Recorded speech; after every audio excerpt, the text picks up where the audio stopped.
Hi, I'm Sally. This is Life is Org AU YouTube channel, and this is the Sparking Your Wellbeing series. And I'm really pleased to welcome Akiva Quinn. Akiva has varied backgrounds. He's an expert in IT. He's been working with groups, particularly men's groups over time, and the community. So I'd like to hand over and welcome Akiva. Thanks for coming today, Akiva. Well, we have the lovely Akiva Quinn with us, as promised, and we're going to talk again about wellbeing tips. And it's great hearing everyone's personal experiences and, you know, from your point of view, a man's point of view, but also you've been involved in a lot of different things in the community, and you have your own personal kind of spiritual approaches to well-being. But I guess, first of all, I'd like to ask, you know, we all get out of balance from time to time. So how do you rebalance, or what wellbeing tips kind of help you in your life? It's an excellent question, Sally. The balance is often the pursuit, but often it's absent from our sort of day-to-day experience. And for me, I think there's two approaches to sort of restoring balance. One is to breathe and consider and contemplate what it is that's most pressing at this particular time that may need my attention. The other is to just consider, you know, what the priorities are at a particular point in time. And sometimes there are tasks that need to be done which I feel are putting me under some pressure, expectations, things that, you know, others may want from me. And so sometimes it's just a matter of, in a reasonably calm manner, contemplating where to start and to make some progress. I should add, I think that makes 3 points rather than 2, but the idea of just actually having a break as well, going for a walk and making that part of a daily routine as well. So Akiva, I guess something which is really tricky for all of us is when we encounter difficult people and situations, like what sort of things can we do, I guess, to rebalance at the time, maybe before if we know it's going to be difficult, and after. Have you got some ideas around that? Yeah, I think it's where our own sort of view of the world and what we'd like to be doing and where we'd like to set the priority collides in some way with external expectations. And, you know, some of those we may have come up with all on our own because we've taken on a whole series of responsibilities. So I think in regard to, you know, the circumstances, it's a fair bit of, so what can I do now? What's most important now? How can I be constructive in this situation? And I think that relates to dealing with people where there's differences of view, different sort of ways of seeing a situation, and also, you know, others' demands, timelines, etc. In a work situation. That's a very real, you know, consideration. And I guess there it's about, well, we both parties have an interest in this getting done, and what's realistic, you know, what can we actually commit to? So it's hearing the urgency in others' requests, and just sort of offering a perspective and kind of a true piece of feedback. You know, if it's a personal relationship, well, now is not a great time. I hear there's, you know, something that does need to be discussed, and, you know, let's do it. Can we do it in half an hour? Can we have a cup of tea? Can we deliver this to you in 3 days' time? Because it's not possible to do that today. So thank you for sharing that. I was just thinking, you know, in different situations, depending on, you know, maybe how balanced I am at the time, or how prepared I am with different situations, that if there was something stressful in front of me, so if there was a person that perhaps lost their temper, were starting to express an urgency about doing things. What would I do? You know, I guess if I was not prepared, I might kind of go somewhere in my head and have what I call an Ally McBeal moment. I mean, I don't know if anyone's watched that program, but just kind of play out scenarios in your head. It gives you a little escape. Or if I was prepared, then I'd probably breathe into it and try to step back and then say something like, so what can we do right now to start on that first priority and work towards something? What would that mean? I don't know. What would you do? We're all different. Yeah, no, I think those are good suggestions. I used to enjoy Ally McBeal back in the day. I think for me, you know, sort of pausing where you can, even within a conversation, even such as ours, one can pause. We talked about, you know, taking a breath physically and metaphorically, and, you know, contemplating what's the best response rather than just reacting. At least, you know, one's better self, that's what one aims to do. I can't say I always succeed in each and every case in doing that, but that's kind of where I'd like to go, both in terms of the personal relationships, you know, with loved ones, with friends, and also in terms of, you know, collegial or, you know, work relationships. Really just contemplate for that moment or longer as needed on what the best response is, and then offer that and try to, you know, build a bridge to what can be done. Can we talk, you know, a bit more this afternoon? Can we schedule a meeting? Can we, you know, go through these concerns around the home or whatever, you know, over a cup of tea, you know, just a little bit later. Worst case scenario, count armadillos in your head. 1 armadillo, 2 armadillo, 3. So Akiva, I was just thinking about what you're saying, and it's really, we don't always get it right. We can prepare and prepare, but we can never really prepare. Like, you know, we're human. Sometimes situations, our responses just don't go the way that we thought they were going to go. So we just learn from it or not. And that's life, huh? Absolutely. Yes.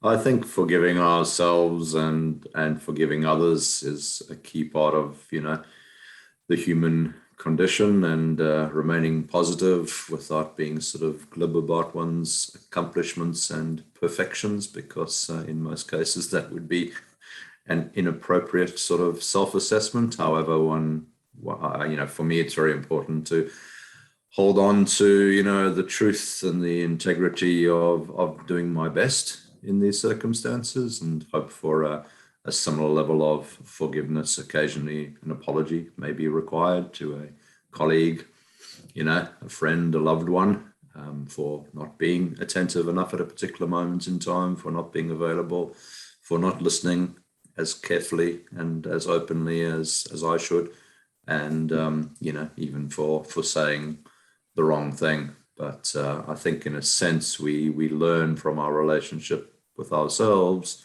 how to forgive, and if we can forgive ourselves, which oddly enough is not an easy thing to do, hopefully we can also find it in our hearts to forgive others.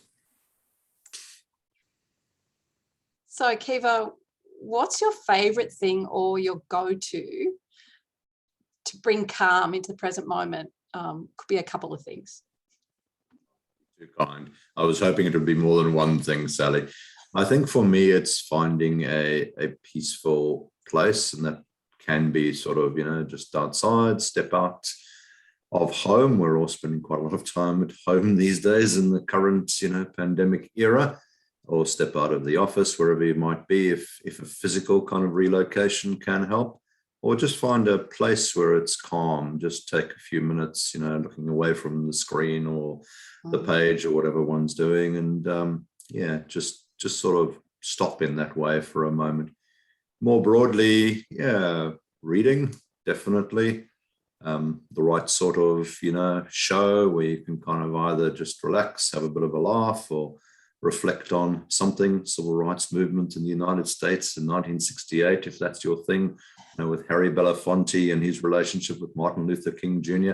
No, that's not everyone's thing. I get that. But you find something that actually genuinely engages you, and it could be a conversation. It could be, a quiet moment. It could be a walk. It could be, catch up with, a partner, a friend, group of friends over dinner. Just those actual peaceful moments where, I'm choosing to be here. No one is saying, this is your duty, this is your job, this is a responsibility. It's really kind of free will. I love engaging with, literature and, reading philosophy and various other things, and love sort of engaging with people to discuss and contemplate those sorts of things and all the rest of it. Awesome. That's great advice for people. Thank you. I guess one question that I'd like to ask you, Akiva, because I know you're kind of like, I don't want to say the group guru, because you would never see yourself as a guru, because you are very inclusive. So, gurus and inclusion don't really go together. But I guess, what do you like about being a participant in a group, and what do you think is important in a group? Participant first in a group. What is your favorite group to be a part of? In terms of participating in groups, I think I've always enjoyed being part of a community, and sometimes it's a discussion that's led by one individual who's got particular ideas to share. We've done sort of stories nights, and sometimes there'll be a presenter who'll explore some of the elements of narrative and sort of sharing and understanding your audience, and that's terrific. And then everyone makes some contribution. But more generally, if one's part of a group where everyone gets a chance to talk, and everyone gets a chance to to listen to everyone else's. I remember, this is going back probably almost 20 years, going to a men's group and just finding how the authentic sharing of each individual's response, to, overseas Middle East kind of conflict, and watching that sort of rather disturbing footage on TV actually touched each individual. And I thought, wow, there's real power in the authenticity of that story and the emotional response to it.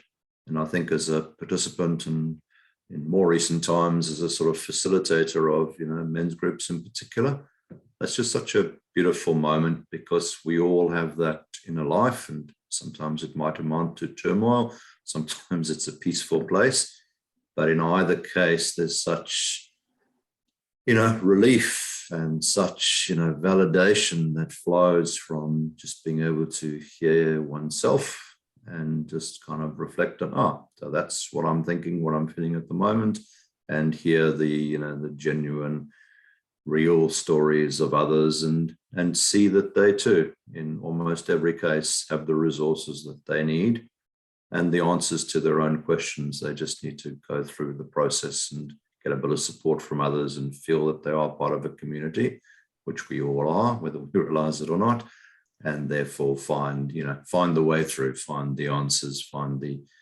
positive responses to life's challenges, which are ever present, unavoidable. It's how we respond to them, which we kind of all know, but we may forget at times.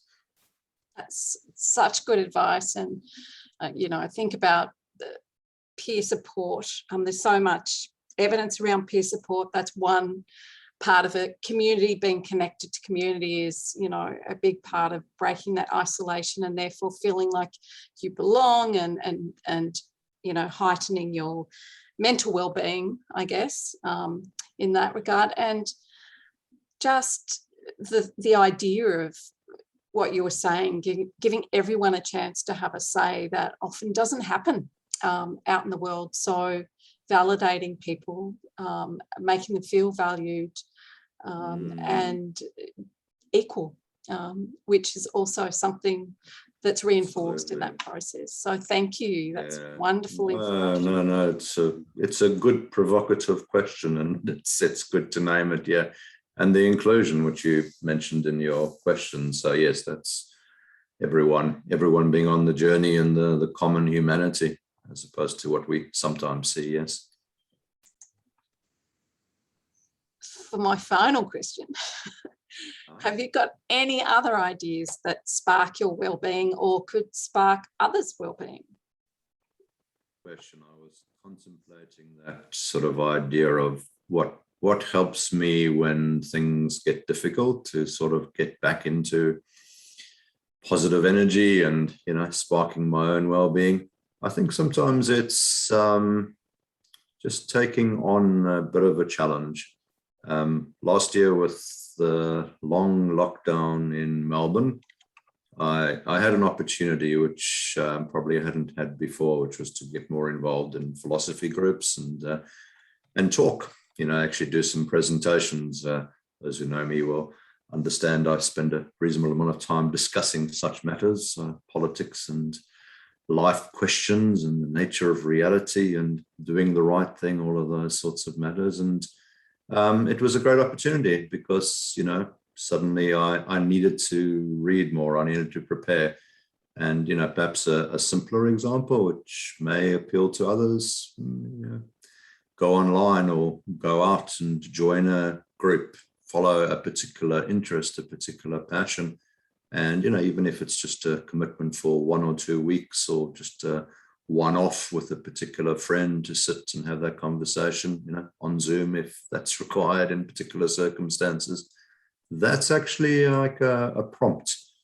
And suddenly, well, what should I say in this conversation? What can I contribute to this discussion? And in maybe, trying to care for someone else who has a bit of, a challenge that they're facing, it brings me out of myself and puts me in a kind of positive, coping framework to help someone else. And in doing so, I very much help myself. And that's perhaps the greatest joy of all in, participating in people's lives in general, but also in participating in groups that, in listening, in being present, in just turning up. There's a certain energy and a certain, spark that kind of flows from that. And having arrived in the group and found the space and, prepared with a colleague to prepare that space for others, one's also arrived in a more positive place.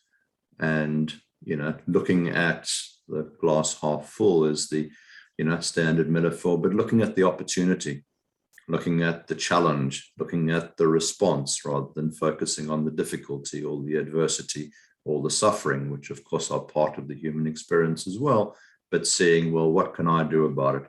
What can I do that's cheerful and positive and it's going to help me and help others, and seed, that positivity in at least my little corner of the world, as opposed to, spreading more gloom or whatever, and just sparking the positive. Sparking your well-being. Yeah, I know, I should have got the expression.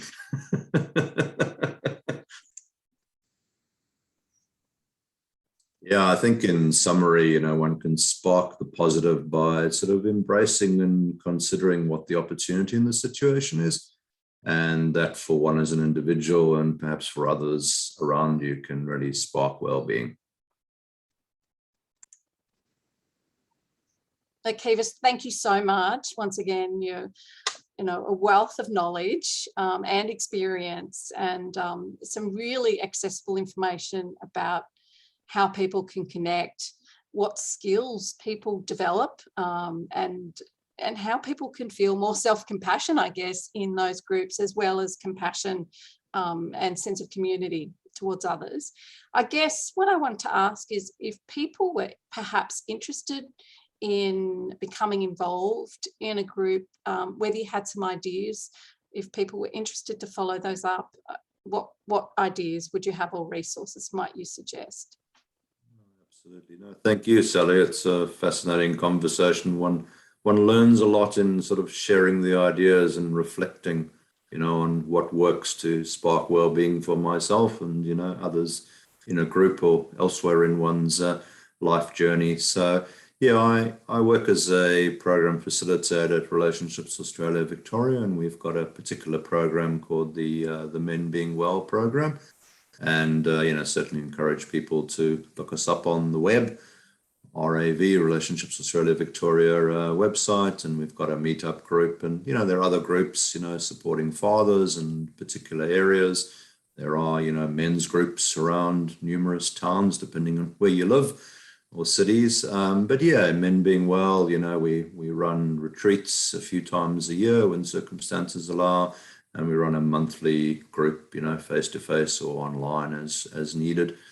And it's really the conversation that we've been describing, where you get to talk, you get to hear yourself, you get to reflect, and you get to listen deeply to others, and grasp that we're all on a very similar journey, all in this together. We're all human. We all have our frailties, and we all have our beautiful moments where we can strive and thrive and really experience well-being.